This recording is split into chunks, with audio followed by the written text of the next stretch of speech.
On the day we were set to embark on our honeymoon, I was blindsided when Daniel handed me divorce papers instead. He announced, with a chilling detachment, that he was taking his entire family on what was supposed to be our trip. Coldly, he added, "If you have a problem with it, we can just go our separate ways." Internally, I was fuming, but I kept my composure and calmly responded, "Fine, but don't forget, I'm still my own person." His shocked expression gave me a fleeting sense of victory. My name is Samantha. I'm 37 years old, and I work in real estate, a career I genuinely love and find fulfilling. I'm fortunate to have supportive colleagues, but despite my professional success, my personal life feels stagnant. I don't have any hobbies, and I've never had a boyfriend before Daniel. A growing concern had been weighing on me as I watched most of my friends marry in their 30s. I was one of the few still single, and it didn't help that my younger colleagues were progressively leaving the company, which left me with a pang of loneliness. Then, through a mutual friend, I met Daniel. He was 3 years younger than me, with a comforting smile that immediately drew me in. He didn't talk much, he preferred to listen, but he always made sure my opinions were valued whenever decisions had to be made. Having no prior experience in relationships, I quickly grew attached to him. As our relationship evolved, I brought up the idea of marriage, and Daniel agreed without hesitation. Marriage is a huge commitment. It's planning a wedding, a honeymoon, building a new home together. I was eager for us to make these decisions jointly, but Daniel always deferred to me, never sharing his preferences. Over time, this made him feel distant, less reliable. My dissatisfaction with him began to grow, especially when his mother came into the picture. Daniel's mother was nothing like him. Where he was easygoing, she was overbearing, rarely considering my views and often imposing her own. "Samantha, once you're married, you'll quit your job and focus on the home, right? You're not getting any younger. If you wait too long, you'll have trouble having kids," she remarked during one of our first meetings. "Daniel is working hard, so as a woman, you should concentrate on the family. It's a wife's duty to support her husband."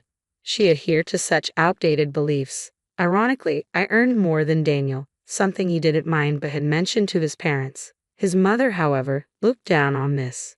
"A woman who earns more than a man isn't charming. Can you even manage household chores? A wife should cook, do laundry, clean, and take care of her husband's health. Can you do that?" she challenged, clearly underestimating me. Contrary to her assumptions, I had been living independently for years, managing all my household tasks without any issue. I had no intention of quitting my job after marriage either. I wanted to maintain a balance between my personal and professional life, but whenever his mother criticized me, Daniel remained silent. He didn't defend me, just nodded along with her. This planted seeds of doubt about his ability to stand up for me or be a reliable partner. His lack of support left me feeling uneasy about our future. I questioned whether I could truly rely on him when it mattered. Despite him being younger, I had hoped he might grow into a more dependable partner with time. But a part of me feared that if this marriage didn't work, I might never get married at all. My mind was in constant turmoil, torn between anxiety and longing, all while time moved forward without mercy. As the wedding preparations continued, from selecting a honeymoon destination to figuring out time off from work, my to-do list only grew, adding to my mounting unease. It was as if the more I tried to move forward, the heavier the weight of everything became. One day, I decided to discuss our plans with Daniel. Considering our busy work schedules, I brought up the idea of timing our honeymoon carefully. This might be our only chance to take a long vacation. Should we plan the honeymoon during this time? I asked. "Yeah, that sounds good to me," Daniel replied without much thought. It seemed like a rare opportunity, as both of us would be free from work simultaneously. However, the wedding venue I had always dreamed of was so popular that it was fully booked for over a year. Faced with this dilemma, I proposed an unconventional solution. "What do you think about having the honeymoon before the wedding?" I suggested. I looked into it, and some couples do that. If we wait to have the wedding first, it could be another 3 years before we can go on this trip. "If you're okay with it, Samantha, then I'm fine with it too," Daniel said without hesitation. His easy agreement gave me a sense of relief, but it also left me feeling conflicted. While part of me appreciated the lack of opposition, I wished he would share his own thoughts more often. His constant acceptance of my ideas felt bittersweet, as if he wasn't really invested. Still, I was glad that we could move forward without any disagreements, so I pressed ahead with planning our honeymoon and wedding. After much consideration, we settled on Europe as our destination. I had been torn between Florida and Europe right up until the last minute. Florida was closer, but I figured we could visit it any time.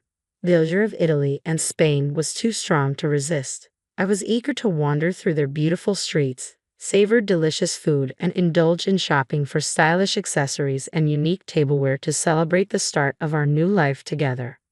Once our schedules and destinations were aligned, I finalized all the arrangements about a month before our departure. By that time, my excitement was at its peak. This would be my first overseas trip, and I was buzzing with enthusiasm, my mind filled with thoughts of Europe. From buying travel essentials to planning our activities, I was entirely consumed by the thrill of what lay ahead. In the midst of all this excitement, any lingering frustrations I had with Daniel seemed to fade away. Everything was falling into place, until just a week before our honeymoon, Daniel brought up something unexpected. It was rare for him to make any requests, so I was immediately intrigued, wondering if it might have something to do with our trip. Maybe he had found a specific place he wanted to visit in Paris. Filled with curiosity, I waited for him to speak. I asked him, "What's on your mind, Daniel?" Quite innocently, he made his request. "I want to visit Finch Melody Auditorium while we're in Paris. Mom wants to go there." I was taken aback. "Your mother? Wait, what do you mean?" I stammered, struggling to process this sudden change in our plans. To Daniel, it seemed like an obvious addition. "Well, since everyone else is going," he explained as if it were the most natural thing in the world. I felt a wave of disbelief as I grappled with the realization that my honeymoon was being turned into a family vacation. "We'll all be together during the trip, right?" Daniel said casually, as if this bombshell wasn't shattering everything I had envisioned. "What do you mean by everyone?" I asked, confused. "It's our honeymoon. It should just be the two of us." Daniel remained unfazed. "My mom thinks it's normal for the whole family to come along." I was floored. "Daniel, I only made reservations for two. Just you and me. The booking deadline was a week ago. Today's the last day to confirm our plans, and I've only registered us," I said, trying to keep my composure. "It might still be possible for the whole family to join. If you talk to the travel agency, it might sort something out," Daniel suggested, his optimism almost infuriating. Before I could respond, the intercom buzzed. On the screen, I saw my in-laws standing outside with several bags. Without waiting for an invitation, they barged into the house. My mother-in-law's eyes gleamed with excitement as she announced, "I thought I'd drop off the luggage here since we're leaving soon. I'm so excited." Daniel quickly took control of the situation, ignoring my mounting frustration. "Just leave the luggage here," he said, leading them into the room as if this was completely normal. "Wait a minute," I interjected, desperately trying to halt the chaos. But my mother-in-law shot me a sharp look. "What's the matter, Samantha? I hope you're not saying you don't want us all to go together now," she challenged, her tone condescending. "I never agreed to this in the first place," I retorted, my voice firm. She dismissed me with a wave of her hand. "You heard her, she just said no," she stated, as if my objections were of no consequence. Then turning to Daniel, she coaxed him further. "But you always thought we would go together, right?" "Yeah," Daniel replied simply, supporting his mother's assumption without hesitation. My mother-in-law seized on his agreement, her smug smile growing. "It's completely normal for the husband's parents to go on the honeymoon. Don't you have any common sense?" Her words left me questioning everything, not just the trip, but the very foundation of my relationship with Daniel. As the tension escalated, she attempted to smooth things over with a troubling statement that only deepened my doubts. "I hope you won't ruin the trip with any unpleasantness. It's a special honeymoon, after all. And we all want to make good memories, right?" my mother-in-law said, her voice dripping with condescension. "I'll make sure to teach you some common sense this week before we leave." She spoke as if it were a given that she and the rest of the family would be joining us. I felt my frustration boiling over. "This is a honeymoon, you know. Normally, it's just the husband and wife," I countered, refusing to back down. I knew that if I gave in to her demands now, it would set a terrible precedent for our future. I was determined not to let that happen. But she remained unyielding, dismissing my concerns outright. "The husband's parents joining the honeymoon is just common sense. I can't believe you don't want to be with us. I thought we were becoming the family, but it seems our ideas of common sense are different." You don't seem to like me, and nothing seems to match. How sad, she lamented with exaggerated disappointment, her tone tinged with insincerity. Her furrowed brows and words, "How sad," seemed laced with a hidden smirk, convincing me she was deliberately manipulating the situation. To my dismay, Daniel sided with her without hesitation. "Samantha, what's wrong with you? They're my parents. It's okay for them to come on the honeymoon, right?" "It's not possible," I declared firmly, my patience wearing thin. "We've already booked reservations for two. Plus, I've never heard of families joining the honeymoon trip." Daniel's response was heated, as if itching for a confrontation. "I never realized you disliked my parents so much, Samantha," he exclaimed, his voice rising in disbelief. Then, coldly dismissing the conversation, he added, "That's enough. Just leave for today," his gaze piercing, as if he couldn't fathom my stance. As his words hung in the air, a sly smile spread across my mother-in-law's face. I stood there, bewildered and hurt, wondering why Daniel always sided with her, especially in such a crucial moment. The door slammed shut behind me, and in that fleeting moment, I caught a glimpse of her smug expression, a look that celebrated her victory. Alone, standing outside, I felt utterly abandoned. My heart ached as I wondered how I had been painted as the villain in this scenario. Why this special trip, meant to be ours, was now on the verge of being ruined. Overwhelmed by frustration and sadness, tears began to stream down my face. A few hours later, my phone buzzed with a message from Daniel. "I want you to check if it's still possible for my parents to join the tour. If not, we'll cancel this trip and find one that all of us can go on. Please think rationally and reconsider. We can sort this out if you do." His words stung, devoid of any acknowledgement of my feelings. Instead, there was only a cold insistence on his version of rationality. He didn't contact me again after that message, and as time passed, the distance between us only grew wider. I could sense that Daniel was likely just as upset as I was, though he hid it well. The day of our supposed honeymoon finally arrived, and despite everything, I had no intention of enjoying it. But after a month of preparations, I couldn't just walk away. As I was getting ready, the intercom buzzed. It was Daniel, here to pick me up. We hadn't seen each other since that heated argument, and I wasn't sure how to act around him. His arrival suggested he still intended to go on the trip, but there was something off. He had no luggage with him. Instead, he was holding a set of divorce papers in his hand.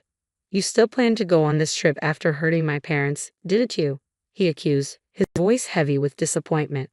"I'm taking my whole family on this honeymoon. If you don't like it, let's get a divorce." His words hit me like a brick, cold, final, and with no room for compromise. It was clear that in Daniel's eyes, his familial ties outweighed our relationship, and his mother's influence was the deciding factor. I stood there, caught between heartbreak and disbelief, realizing my marriage was ending before it had even begun. Daniel thrust the divorce papers toward me, his tone chilling. "My mom said it would be better this way." In that moment, everything became crystal clear. I had always thought Daniel would listen to me, value my feelings, and show me kindness. But now I saw him for what he was, someone who lacked conviction and placed his family's desires above our relationship. My feelings for him cooled sharply as I grasped the reality of our situation. Marrying him seemed pointless, especially with his overbearing mother in the picture. The future I saw with them was one filled with endless compromises and constant interference. Determined, I pointed at the divorce papers he held and responded with a decisiveness that took him aback. "Sure," I said, my voice unwavering, "but remember, I'm still single." "Single? What do you mean?" Daniel looked genuinely confused, his earlier composure slipping. "Weren't you listening? We talked about delaying the marriage registration until the day of the ceremony. I made sure to get your agreement. You didn't forget, did you? The marriage certificate is still in the drawer. You even said, 'If you're fine with it, Samantha, then I'm fine too.' That's right, divorce or not, we're not even married yet, so there's no problem with me going on the honeymoon under my maiden name." For a brief moment, Daniel's face flickered with recognition before turning crimson with frustration. "Are you out of your mind? You're giving up on marriage just because of a honeymoon. Get a grip," he exclaimed, his tone rising. Matching his intensity, I responded firmly, "No, Daniel. I'm giving up on you because you've already made it clear where your priorities lie." I stood my ground, unwavering. "This is the result of me being rational," I said firmly.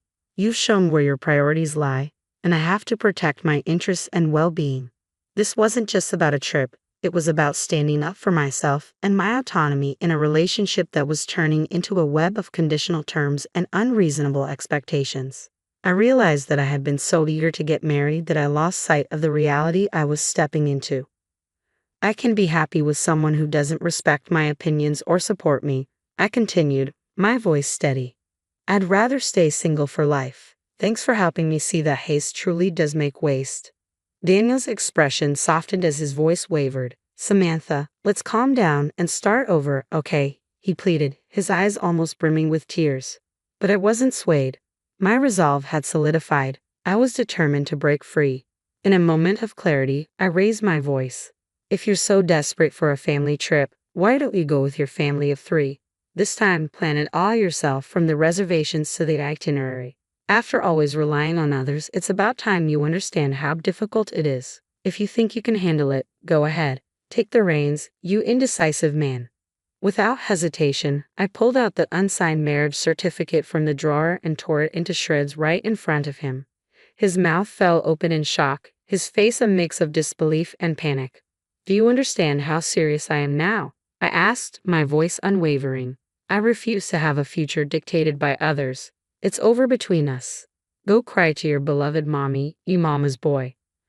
I turned and slammed the front door behind me, leaving the stunned Daniel in the silence of his own making.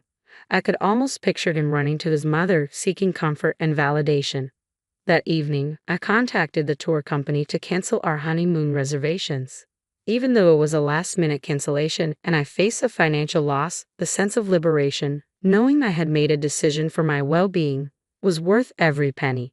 Afterward, I decided to bill Daniel for the entire cost of the trip. It was his actions, after all, that led to this fiasco. It only seemed fair. Later, Daniel tried to shift the blame for our failed relationship onto me, spreading rumors among our friends and coworkers. But his attempts backfired. Among our circle, he quickly earned a reputation as a mama's boy, a label that stuck thanks to his past behavior. His bid for sympathy didn't gain him much favor. When I told my parents about the divorce, they were initially surprised but quickly supportive. Marriage isn't the only path to happiness, they reminded me. As long as you're happy, that's all that matters. Their words were a great comfort during such a turbulent time. On a brighter note, this ordeal reignited my passion for travel. Instead of letting the honeymoon go to waste, I decided to take my first solo trip. Traveling alone to overseas destinations was daunting at first, but it turned out to be incredibly fulfilling. I visited historic cities I had always dreamed of, and to my surprise, I found that I enjoyed the solitude. These solo adventures opened up a new realm of freedom and discovery for me. I began to love traveling on my terms, and now, I'm eagerly planning my next trip abroad.